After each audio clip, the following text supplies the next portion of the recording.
අපේ අසරණකම. නොරොච්චල බලාගාරය හදන්න චීනයට දෙනවා. ඒක බැලන්ස් කරගන්න සාම්පූර් බලාගාරයක් ඉන්දියාවට දෙනවා.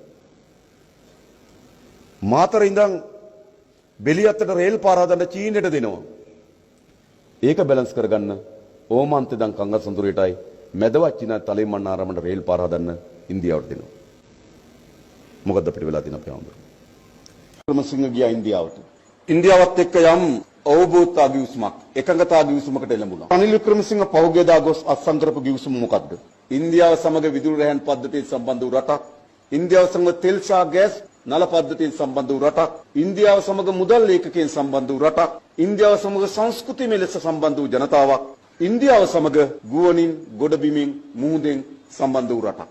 මොකද වෙන්නේ? ප්‍රශ්නයක් නැද්ද? ප්‍රශ්නයක් තිබෙනවා.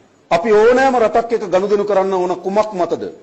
අපි නිදහස්ව තවත් ඕනෑම රටක් එක්ක ගනුදෙනු කරන්න අවශ්‍ය වෙන අතපය නිදහසේ තියාගෙන. හැබැයි මේ ගනුදෙනු වෙවිලා අපි මුළුමනින්ම ඉන්දියාව හැර අපිට වෙන කිසිදු නේද දේශපාලන ආර්ථික තීන්දුවක් ගන්න බැරි තත්ත්වයක්. සාම්පූර් වල බලාගාරයක් හදන්න හදනවා. ඒ නිසා මේ ඉන්දියානු ඇමරිකානු ආරක්ෂක දේශපාලන ආර්ථික ප්‍රතිපත්තියට එරෙහිව දේශප්‍රේමී ආණ්ඩුවක් හදනවා කිව්වා. මම ඔයගලන්ට අද කියන්න. මම කැමති ආණ්ඩුවේ කාර්යකර මේ විවාදේ කරන්න.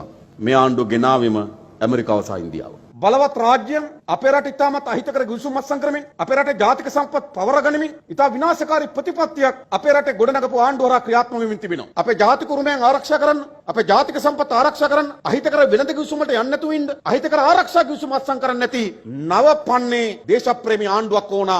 අන්නේ ආණ්ඩුව තමයි ජාතික ජන බලවේගයේ විසින් ගොඩනගනු ලබන මතක තබා ගන්න. කටුව පිටියේ බෝම්බය පත්තු කරගත්ත බෝම්බකරුවාගේ බිරිඳ සාරා කාටත් හොරින් ඉන්දියාවට පැන්නේ. මේ ප්‍රහාරයේ වැදගත්ම සාක්ෂිකාරියක්. අඩුතරමේ ඉන්දීය විදේශ ලේකම්වරයා ලංකාවට ආපු වෙලාවකවත් ජනාධිපතිවරයා ඉන්දියාවට ගියපු වෙලාවකවත් ඉල්ලන්නේ නැහැ අපිට මෙයා වැදගත් අපිට මෙයා යවන්න කියලා. එවන්නේ නිකම් පැනලා යන්න බෑ මන්නේ අර මරහා ඉන්දියාවට. පැනලා ගිහලා නිකන් ඉන්දියාවේ ඉන්නත් බෑ. ඒ නිසා මේ ඉන්දියාවේ මැදිහත් වීම අපිට මතු පිටින් පේනට වඩා බරපතලයි. මේ වැඩ කරගන්න හිටපු සුවච්ච කීකරු ගෝලයා රනිල් වික්‍රමසිංහ.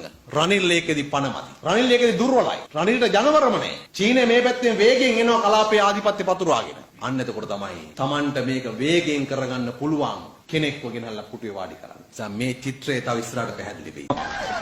මාර වැඩේ ලංකාවට උනේ